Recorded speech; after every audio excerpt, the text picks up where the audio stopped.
asalaamaaleykum wa rahmatullah taala wa barakatuhu waa Sénégal ak waa diaspora bi seen mbokk Badara Dia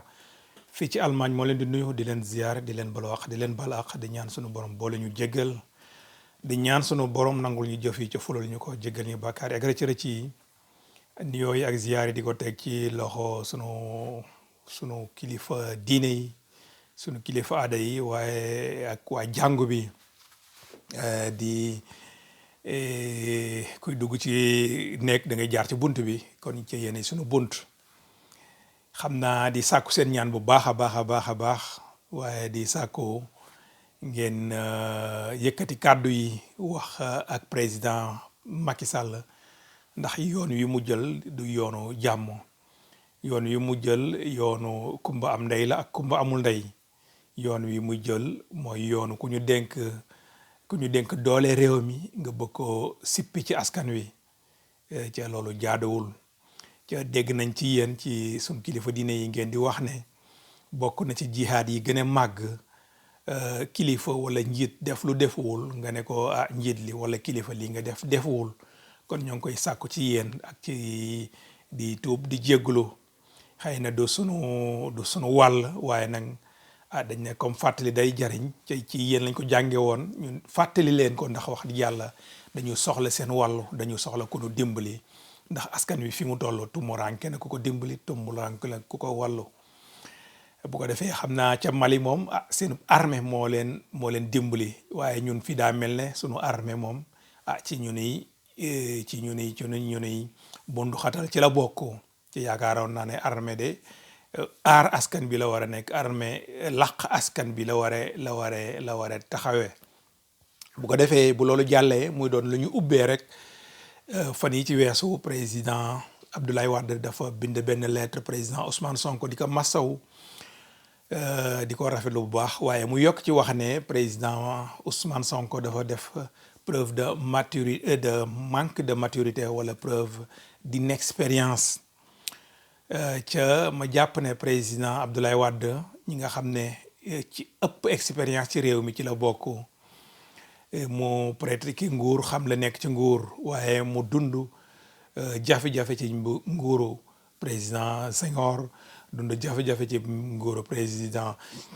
Abdou Diouf waaye dund jafe-jafe ci président Macky Sall moom ci nguuram tamit teg na jafe-jafe ay nit kon xam na doole état na mu toll. Pour firnde yooyu rek jamono yi ci weesu yéen a gis ñu bind ci journaux yi ak ci bind ci réseaux sociaux yi ne Abdoulaye Wade mënut a tukki ñu ne il a été cloué au sol Macky ko cloué au sol wala Macron moo ko cloué au sol yàlla xam waaye nee nañ mënut a tukki kon muy wane rek ne loolu état teg na ko wan na ko dooleem beneen bi muy kaaw Karim Wade état tuumal ko ay mbir atte ko dem ba ñu gracier ko xanaa ñu yaakaar ne waroon naa mën a toog këram waaw mais comme li tax toogul këram rek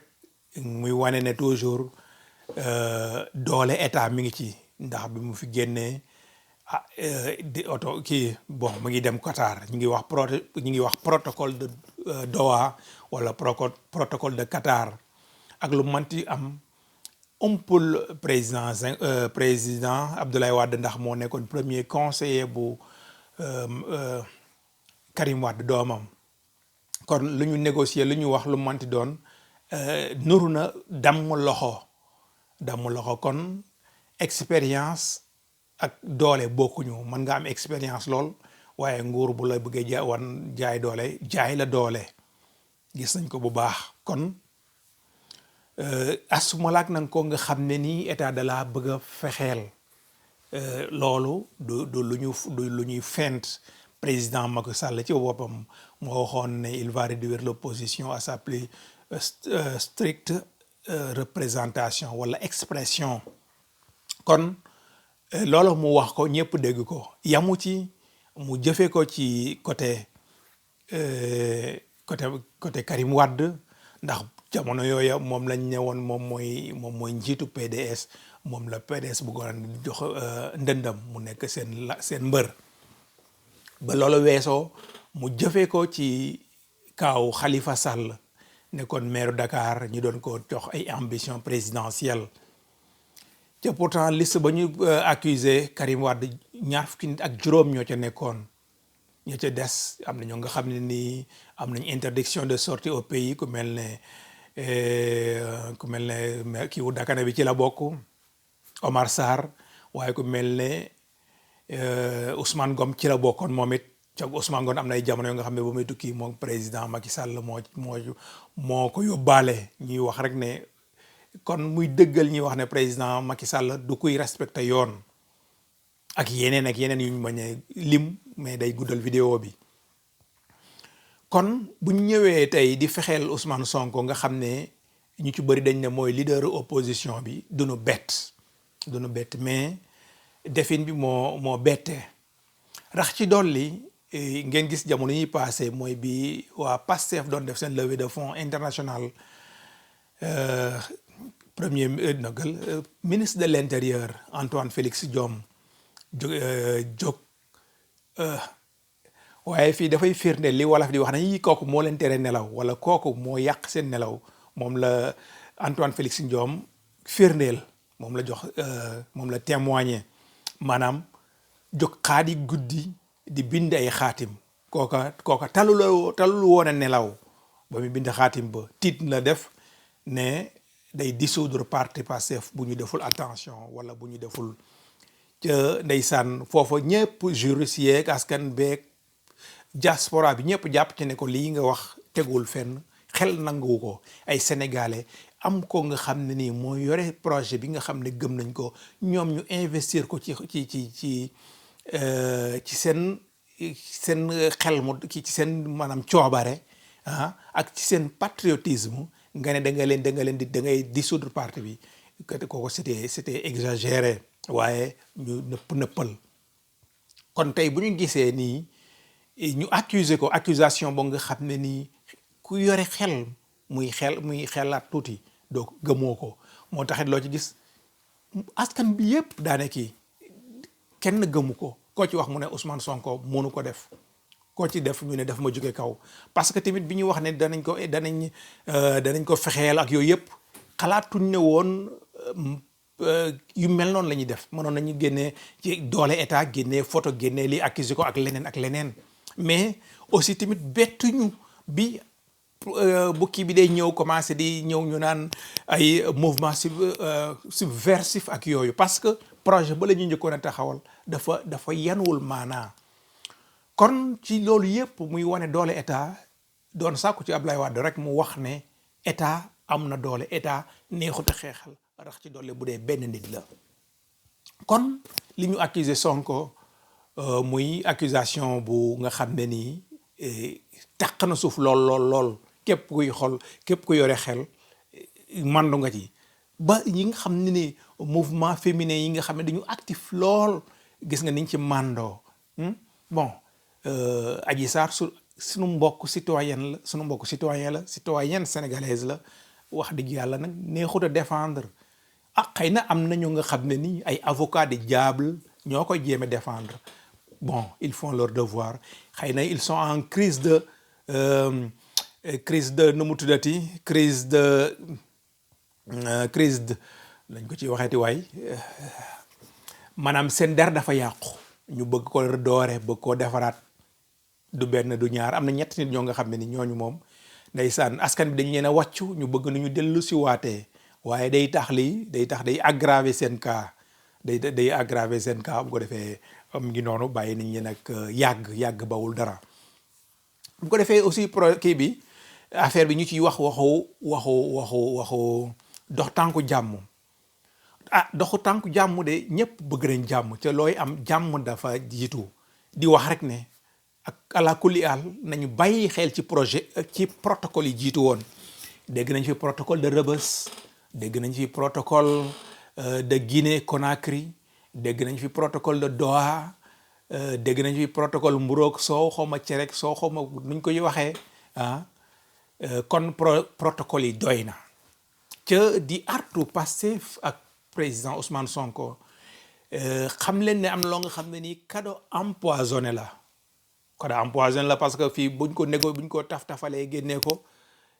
boo lëgatee fu ñu foo mënti taxaw dañ ne la accusé woon nañ la fii de viol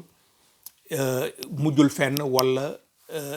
toppoo ko ba mu àgg jusqu'au bout dem rek ba nga demee université am na ñu la fa doon wax naan la violeur ca dañ daan wax ne tout accusé est présumé innocent jusqu'à la preuve du contraire wala jusqu'à son jugement wala ba yoon wax ne na kii kat def nañ ci nañ ko mais nag gis nga ay étudiants yu naan ñu accusé ñu naan ko ñu dindi sa présomption d'innocence doy na waar mais bon réew mi moom valeur amatu fi principe amatu fi dara amatu fi kon nañ ko buñ koy négocier nañ négocier que justice sa fasse mooy ñi nekk ci ginnaaw complot bi ñu teg leen daan yoo nga xam ne bu ëllëgatee beneen sénégalais dutu ñeme accuser moroomam surtout accusation yu ñaaw yi bu ko defee beneen bi mooy justice def yoonam ñu beneen bi ci des mooy accusation yi ñu ci greffé maanaam ay mouvement subversif ay trouble à l'ordre public ak yooyu yëpp nga xam ne ci accusation bu njëkk bi la découlé beneen bi ñuy wax rek di fàttali président Macky Sall ñun ay sénégalais lañ yu gëm suñu réew yu nga xam ne ni yàgg nañoo taxawal suñu réew 2011 par exemple ñun bokkoon nañ ci ñi taxawoon doon xeex dévolution monarchique bi Abdoulaye Wade bëggoon def sama pins bi laa bëgg bu génn waaw ñun moom Sénégal dañ ko def ci suñu xol bu ko defee Keïsi Bousso sa xarit nga nommé woon ko entre temps directeur bu théâtre national ñun moom ba muy xeex Belgique man ak moom ñoo àndoon foofu doon xeex ay principe yañ doon xeex mooy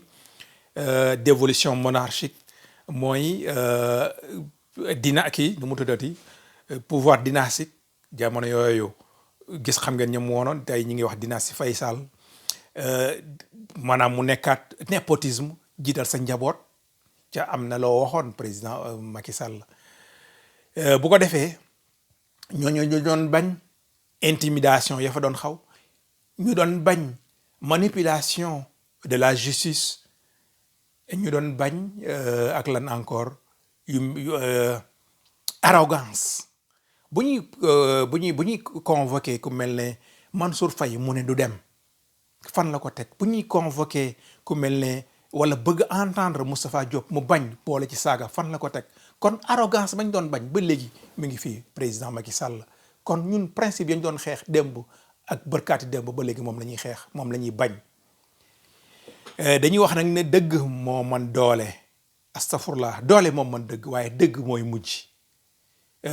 ca yow a ngi koy wax ci sa xisa yonente yàlla Moussa ak Farawna kon balaa audio bee gën a gudd xam naa li ci des ci temps bi barewul loolu moo doon message bi ñu bëggoon a jàllale Monsieur le Président, ressaisissez-vous pendant qu'il soit temps. Ressaisissez-vous pendant qu'il est temps plutôt. Ressaisissez-vous. maanaam delloosil sa xel ba bi muy jot ndax dina am loo nga xam ne nii bu rëccee bu la weesoo dina ëpp ay loxo kon président sa mbokk sénégalais bu nga xam ne nii jàpp na ne li nga en tant que président ce devoir yaa ngi koy négligé bu baax a baax bi ci gën a garaaw mooy bi nga ne nous ne sommes pas égaux devant la loi nga ne am na ñoo xam ne bu ñu leen jàppee dëkk bi tàkk nga wax ko ñëpp dégg ko ca pourtant temps yooyu ñoo ngi ko doon xuumtoo ñoo ngi ko doon wax ci suuf nga am boobu audace di ko wax en tant que président en tant que garde des sceaux en tant que gardien de la Constitution. Monsieur le Président, c'était une parole de trop. Monsieur le Président, je ne sais pas ban appel lañ la mën a lancer parce que tu es allé trop loin loolu lañ la doon wax bu ko defee di ko wax kilifa diine yi di ko wax waa Pastef waaye di ko wax citoyen yi yëpp seen mbokk sénégalais Badara Dia moo doon def participation sa modeste participation parce que xam na ne réew bi soxla na ko ci yaakaar na ne am na lu mu mën a defar kon lu ci jub ngeen xam ne sunu borom la lu ci dëng ngeen jéggal ñu ko xam ne xol la ñuy waxee passion la ñuy waxee nationalisme la ñuy waxee patriotisme la ñuy waxee donc yu ci bëri mooy mbëggeel gu ñu am ci suñu réew inquiétude bu ñu am suñu réew kon li ci dëng bëri na waaye ngeen jéggal na ko jërë ngeen jëf ba beneen yoon